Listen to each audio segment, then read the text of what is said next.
कुलदीप जी। जी Ram sir. Radhe Radhe महाराज जी।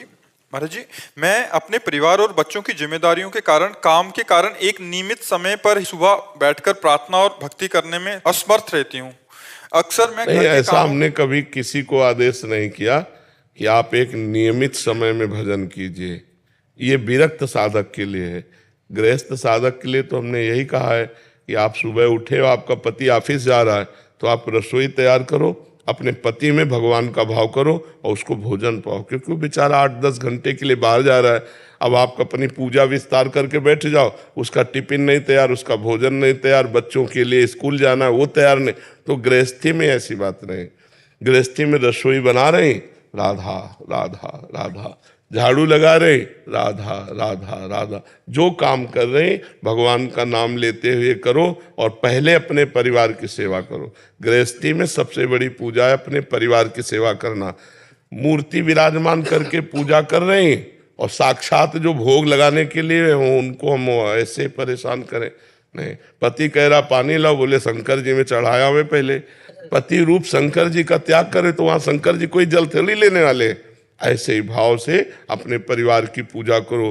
पुत्र में भगवान, पति में भगवान, सास ससुर में भगवान, और कहीं मंदिर जाओ चाहे ना जाओ, अपने घर में ही मंदिर है, घर में ही प्रभु विराजमान। काहू सो कहाँ जहाँ प्रभु ना है। अच्छा, घर में अपमान करो पति का, सास ससुर का, और शंकर जी में जाके 2 लीटर दूध चढ़ा दो तो प्रसन्न होने वाले नहीं, क्योंकि शंकर जी की बनाई हुई मर्यादा है। जो गृहस्थ है वो भगवान के द्वारा ही बनाई हुई मर्यादा है। आप उस मर्यादा का खंडन करेंगे और बाद में भगवान को घी का दीपक दिखाए तो उससे प्रसन्न होने वाले नहीं।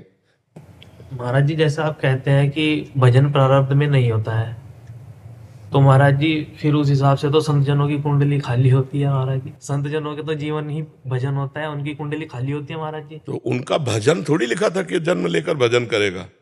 भगवान की विशेष कृपा से देखो, गृह कारज ना, गोस्वामी जी लिख रहे हैं, गृह कारज नाना जंजाला, ते अति दुर्गम शैल विशाला, इहि सर आवत अति कठिनाई, राम कृपा बिनु आई न जाई। भगवान की कृपा के बिना मनुष्य शरीर नहीं मिलता, भगवान की कृपा के बिना भजन मार्ग नहीं मिलता, भगवान की कृपा के बिना भजन नहीं बनता, भगवान की कृपा के बिना भगवत साक्षात्कार नहीं होता। ये प्रारब्ध से नहीं है। प्रारब्ध में शुभ और अशुभ 2 ही कर्म होते हैं। प्रारब्ध में ये नहीं होता कि भजन करके भगवत प्राप्त हो जाएगा। फिर तो क्या है, फिर परेशानी क्या है? जैसे प्रारब्ध में हमें दुख भोगना है तो हम चाहते हैं क्या दुख आवे, अपने आप आके भोग लेना होता है, ऐसे सुख आ जाता है। लेकिन भगवान प्रारब्ध से तो नहीं मिलते, भगवान भजन से मिलते हैं। और भजन प्रारब्ध में नहीं लिखा, ये इस जन्म में करना पड़ेगा। ये तो मनुष्य देह हमारे कर्म से थोड़ी मिला है, भगवान की कृपा से मिला है। मानो देह बड़े भाग मानुष तन पावा, सुर दुर्लभ सदग्रंथन गावा, कबहू का करि करुणा नर देही, देत ईस बिन हेत स्नेह। बिना हेत प्यार करने वाले भगवान ने मनुष्य शरीर दिया, भगवान ने भजन का मार्ग, सबको भजन का मार्ग। जैसे आप लाखों लोग सुन रहे हैं यूट्यूब में, लेकिन इसको धारण कौन करेगा? जो धारण करेगा वो भगवान को प्राप्त हो जाएगा। नहीं, भगवान की तरफ से तो ऐसा नहीं कि आप यूट्यूब में गंदी बात ही देखें, बड़े बड़े संतों के सबके प्रवचन पढ़ें, तो आपकी अगर भावना बनी और आप संत संग सुने और आपका मन भजन में लग गया, ये कृपा हो गई। आप गंदी बातें देखें, संसार की तरफ बढ़ते, ये दुर्भाग्य है, अकृपा है, ये भगवान की अकृपा है। गुरुदेव भगवान, जैसे हम वृंदावन आए, धाम आ गए, ये तो भाग्य में नहीं है ना हमारी? नहीं, ये कृपा से। श्री राधिका कृपा बिनु सबके मनन अगम, प्रथम यथामति प्रणवों श्री वृंदावन तिरम। अब ये कृपा कैसे हुई? कहीं न कहीं यूट्यूब से सुना और आकर्षण हुआ, तो संत आकर्षण से आप उपस्थित हो गए आके। तो संत आकर्षण भगवान की कृपा, क्योंकि सुनने को जो मिला, अब मोहि भा भरोसा हनुमंता, बिनु हरि कृपा मिले नहीं संता। जो सुनने को मिला आपको वो भगवान की कृपा से, और सुनने से हम श्रवण सुजस सुनि आयऊं, प्रभु भंजन भव भीर, त्राहि त्राहि आरति हरन, शरण सुखद रघुवीर। सीमा जी, ऋषिकेश। राधे। महाराज जी राधे राधे, आपके चरणों में कोटि कोटि प्रणाम। महाराज जी, जिस प्रकार भक्ति मार्ग में श्री राधा रानी की कृपा और उन तक पहुंचाने में भागवतिक शक्तियां काम करती हैं, उसी प्रकार से ज्ञान मार्ग में वह कौन सी शक्ति होती है जो हमको ब्रह्म विद्या, ब्रह्म विद्या, बस ब्रह्म विद्या, सत असत का विवेक, पूरे त्रिभुवन से वैराग्य, अपार श्रद्धा गुरुदेव के वचनों पर, मुमुक्षता, जिया नहीं जा रहा मुक्त हुए बिना, अब मुझे मुक्त होना है, तब उसके हृदय में ज्ञान टिकता है। पर अब कलयुग है, ज्ञान का साधक मिलना बहुत कठिन है। इसलिए ये कलिकाल मलायतन मन कर देख विचार, श्री रघुनाथ नाम बिन नाहि नान आधार। इसलिए भगवान का नाम जप करो, वही ज्ञान विज्ञान संपन्न कर देंगे। नहीं तो ज्ञान के पंथ कृपान के धारा परत खगेश लगे नहीं, कोई रक्षा करने वाला नहीं। गुरु जी राधे राधे। अलग से क्या बोल रहे, जो सुन रहे हो क्या इससे तुम्हारा ज्यादा प्रश्न जोरदार है? जो सुन रहे हो उसे अपने जीवन में उतारो। सबके ये थोड़ी कि कोई सबके प्रश्नों का उत्तर, अगर किसी एक के प्रश्न का उत्तर हो रहा तो ध्यान से सुनो। तुम्हारा नहीं है क्या? क्या तुम ज्ञान या भक्ति नहीं चाहते हो क्या? फिर यहाँ आने का मतलब क्या है? अपनी अपनी पीड़ा थोड़ी कहने आए हो। ये अध्यात्म का मार्ग, अगर एक का प्रश्न उत्तर हो रहा है तो सबका प्रश्न उत्तर हो रहा है, उसको सुनो। बीच में टोकने की जरूरत नहीं। हाँ, बीच में तब टोकने की जरूरत है जब आपको वो बात समझ में ना आई हो कि मेरी बात समझ में नहीं आई, तो आप बैठे हो, आपका अधिकार, इसीलिए आके बैठे हो। बिना प्रश्न के भी आप उस बात को समझ सकते हो कि आपने जो कहा मेरी समझ में नहीं आया, तो उसे और सरल ढंग से समझाए। लेकिन बीच में टोक कर उस बात को अगर रद्द कर दिया तो फिर वो ठीक नहीं रहेगा। ये सत्संग है, ये कोई प्रश्न उत्तर उस कोटि के नहीं हो रहे हैं कि संसारिक हो। ये भगवत प्राप्ति के लिए हमारा अमूल्य समय आपका, और आपका भी समय आपने हमें दिया, हमने आपको दिया, तो दोनों का मंगल होना चाहिए। तो अब उस सखी ने पूछा, अब उसका समाधान तो हो नहीं पाया। आपने कहा राधे राधे बीच में जी। निर्मल सिंह जी उत्तराखंड से। श्री हरिवंश महाराज जी। महाराज जी, आपका सत्संग और सुन रहा हूँ, नाम जप सत्संग भक्तों का जीवन चरित्र गुरु वाणी पालन में अभ्यासरत हूँ। गुरुदेव, साधक अभी वर्तमान में होटल आदि में कार्यरत है। मेरे जैसे बहुत से युवा इस व्यवसाय में है। गुरुदेव, हमें रोज दिनचर्या में 2 समय का भोजन वही करना पड़ता है जो भागवतिक दृष्टि से पूर्ण रूप से शुद्ध नहीं होता। महाराज जी, साधक के मन में सूक्ष्म रूप से संशय बना रहता है कि भागवतिक अपराध ना बने। गुरुदेव, हृदय में ये बात आती है कि बहुत से ऐसे विद्यार्थी भी हैं जो अच्छे प्रवृत्ति वाले हैं, पर उनको भोजन की असुविधा है, बाहर रह रहे हैं, कहीं ना कहीं होटल आदि से तो खाना पड़ता है। तो उसके लिए उपाय ये है कि जब भोजन सामने आवे तो जो 2-4 बार नाम कीर्तन कीजिए भगवान का, और इसके बाद भगवान को अर्पित कीजिए। हाँ, भगवान का नाम परम पवित्र है। मीरा जी नाम लेकर विष पी गई तो अमृत का काम किया, तो हम नाम लेकर के फिर प्रसाद पाए। हर कवल में भगवान का नाम स्मरण करें तो जो अन्न दोष है वो हमारे मन को प्रभावित नहीं कर पाएगा। वो भोजन को हम भगवान को अर्पित कर सकते हैं? हाँ, बिल्कुल कर सकते हैं, क्योंकि परिस्थिति ऐसी है। अब जैसे विद्यार्थी हैं, बड़े सात्विक हैं, भक्त हैं या दीक्षा लिए हैं, अब वो क्या करें, उनको कहीं ना कहीं से तो भोजन लेना पड़ेगा। हाँ, ऐसे होटलों को चयन करें जिसमें मांस अंडा आदि नहीं बनते, ऐसे भी होटल होते हैं।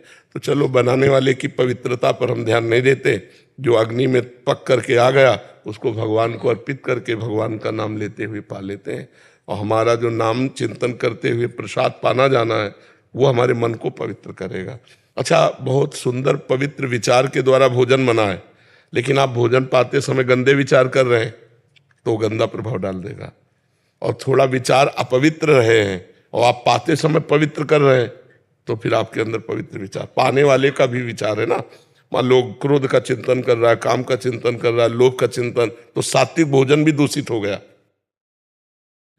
और सात्विक भोजन नहीं है, रजोगुणी भोजन है, पर उसका चिंतन बहुत अच्छा है, तो वो जाकर के सात्विक प्रभाव पैदा कर देगा। तो इसलिए जो भी भोजन पाए भगवान के नाम का एक एक कवल में उच्चारण, राधा राधा, आराम आराम से भगवान का चिंतन, तो वो भोजन भी अमृत हो जाएगा, वो आपके मन को पवित्र कर देगा।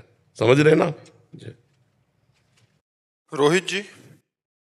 राधे राधे महाराज जी। राधे राधे महाराज जी। महाराज जी, आपको इतनी हिम्मत कहाँ से मिलती है? मैं बात बात पर हार मान जाता हूँ, क्या कुछ समझ नहीं आता महाराज जी। माया के द्वारा जब कोई बहुत मार खा लेता है तो 2-4 थप्पड़ उसको समझ में नहीं आते ना।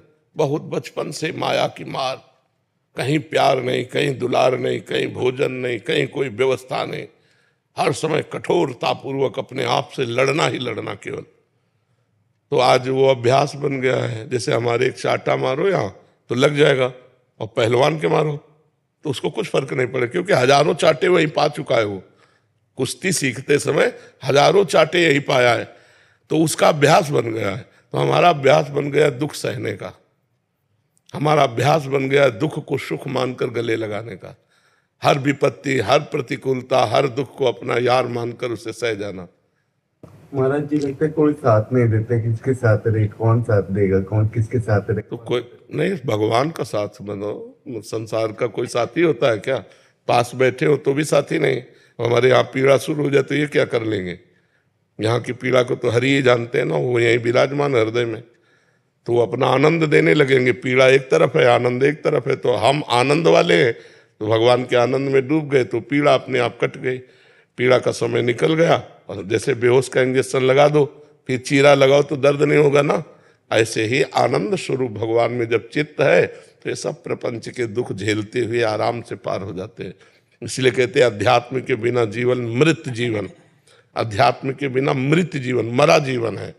अध्यात्म जीवन ही जीवन है, जिसमें ज्ञान का प्रकाश है, भक्ति का प्रकाश, वही जीवन है, और तो सब व्यर्थ जीवन है।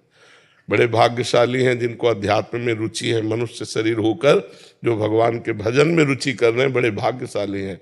वो अभागी जन हैं जो भोगों में, नशे में, गंदी आदतों में अपने समय को नष्ट कर रहे हैं। बाद में इनको पछताना पड़ेगा। जब जाने का समय आएगा तो इनके पास कुछ नहीं, वही पाप, फिर अन्य योनियों में, सुअर, कुत्ता, नाना प्रकार की योनियों में जाना पड़ेगा। अभी आप भजन करके देवता बन सकते हो, भगवान के स्वरूप बन सकते हो, भगवत पार्षद बन सकते हो।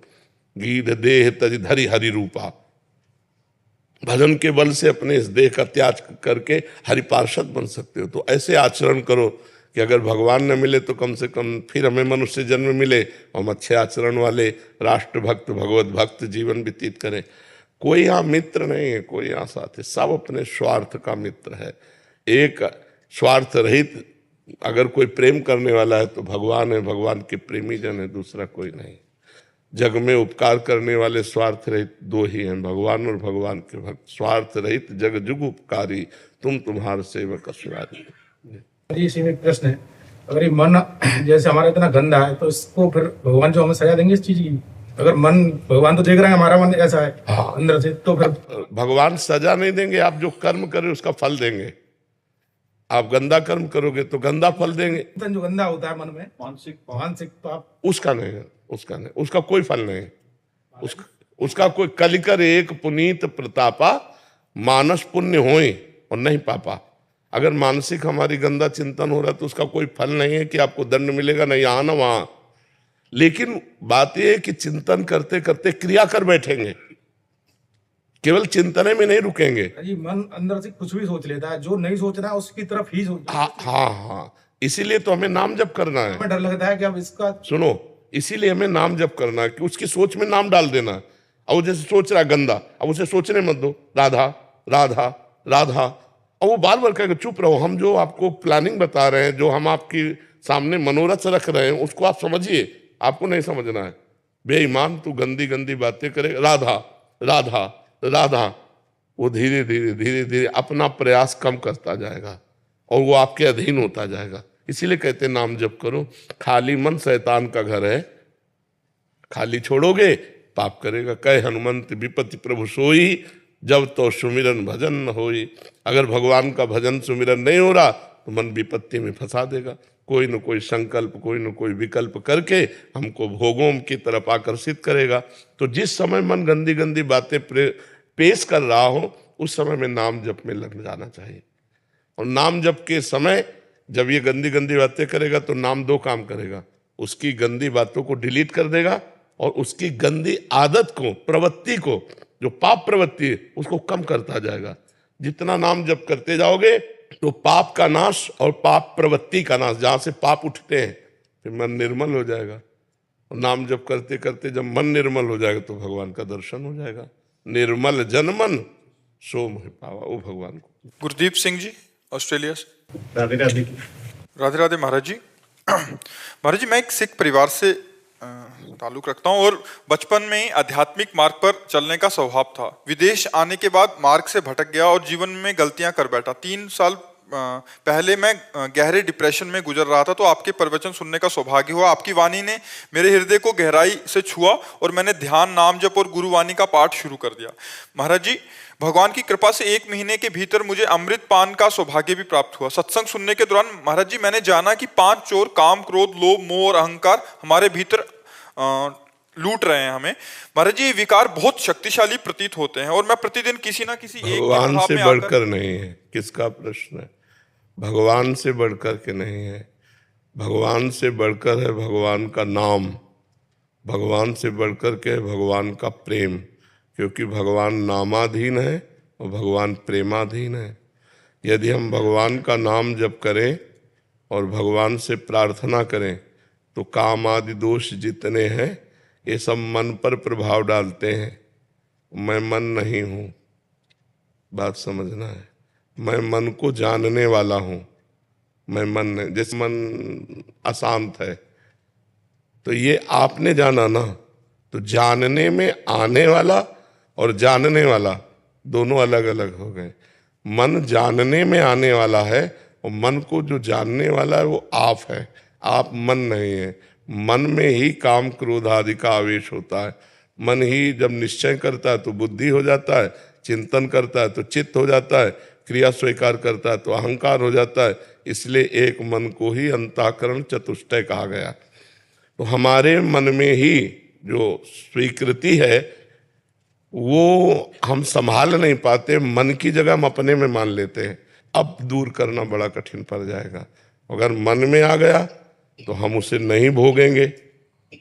चिंतन मान लो मन कर रहा है लेकिन हम उसे काट कर रहे हैं, नाम जप करते हो कि नहीं, गलत भोग हम नहीं भोगेंगे। जैसे आप गृहस्थ हैं तो धर्मयुक्त भोग भोग सकते हैं, लेकिन पराई माता बहनों की तरफ गंदी सोच भी नहीं कर सकते, नहीं वो आपका पतन कर देगी। तो जो धर्मयुक्त भोग है यदि हम उसे भगवान का चिंतन करते हुए स्वीकार करें तो भगवान ने इसीलिए मार्ग बनाया है। जो गृहस्थ है उसे प्रवृत्ति मार्ग कहते हैं और जो विरक्त है उसे निवृत्ति मार्ग कहते हैं। अगर कोई प्रवृत्ति भोग की आती है तो धर्मयुक्त भोग भोग लेना उसके लिए पाप नहीं होगा, लेकिन निवृत्ति मार्ग के लिए किसी भी तरह प्रवृत्ति को स्वीकार करना नहीं है। तो आप तो गृहस्थ मार्ग में, प्रवृत्ति मार्ग में, तो धर्मयुक्त भोगों को स्वीकार करते हुए काम पर विजय पाइए। गलत चिंतन, पराई माता बहनों की तरफ होना, गलत मोबाइल में दृश्य देखना, गलत लोगों का संग करना, ये छोड़ दो। नाम जप करो, गुरुवाणी का पाठ करो। जो नाम जप हम भगवान का बोलते हैं वही वाहेगुरु है। वाहेगुरु और भगवान श्री कृष्ण में कोई अंतर नहीं। श्री कृष्ण को ही वाहेगुरु कहा गया, वही वाहेगुरु श्री कृष्ण है। तत्व एक है ना, तो हम उसे राम कहें या कृष्ण कहें या वाहेगुरु कहें, वो तो एक ही है ना। जब उसका हम सुमिरन करते हैं तो हमारे हृदय को आनंद मिलता है। भगवान आनंद सिंधु है ना, तो जब हृदय को आनंद मिलने लगेगा तो बाहर फिर गंदी बातों में मन नहीं जाएगा। निज सुख बिन मन होई कि थीरा। जब आत्मानंद का अनुभव होने लगता है तो फिर मन भोगों में नहीं जाता, और जब तक अपने हृदय में आनंद का अनुभव नहीं होगा तब तक ये भोगों में जाएगा। तो हम अपने हृदय को आनंद में करें। कैसे? गुरुवाणी का पाठ करके, खूब वाहेगुरु का नाम जप करके, और उनकी सामर्थ्य से ही। देखो आप लोग जब मिलते हैं तो कहते हैं वाहेगुरु का खालसा, वाहेगुरु जी की फतेह। फतेह का मतलब होता है विजय। जब हम वाहेगुरु का सुमिरन कर रहे हैं तो सारा वैभव वाहेगुरु का, तो वाहेगुरु की कृपा से काम क्रोध लोभ मोह मद पर फतेह हो जाएगी। फतेह का मतलब होता है विजयी होता है। बोले अमुक अमुक जगह फतेह प्राप्त की, तो गुरु बल से ही तो फतेह प्राप्त होती है। वाहेगुरु का खालसा, वाहेगुरु की फतेह। तो गुरु के चरणों का आश्रय लेकर जब हम भजन करते हैं तो काम क्रोध पर फतेह प्राप्त कर लेते हैं। बिना काम क्रोध पर विजय प्राप्त किए भगवत साक्षात्कार नहीं होता। काम क्रोध मद मान न मोहा, लोभ न क्षोभ राग नहीं द्रोहा। जिनके कपट दम्भ नहीं माया, तिनके हृदय बसोह रघुराया। भगवान उसी के हृदय में प्रकाशित होते हैं, है सबके हृदय में, लेकिन प्रकाशित उसी के हृदय में होते हैं जहाँ काम क्रोध मद मान न मोहा। जहाँ अहंकार नहीं, मोह नहीं, जहाँ काम नहीं, जहाँ क्रोध नहीं, जहाँ लोभ नहीं, वहीं भगवान प्रकट हो जाते हैं। तो खूब नाम जप करो और भगवान से प्रार्थना करो।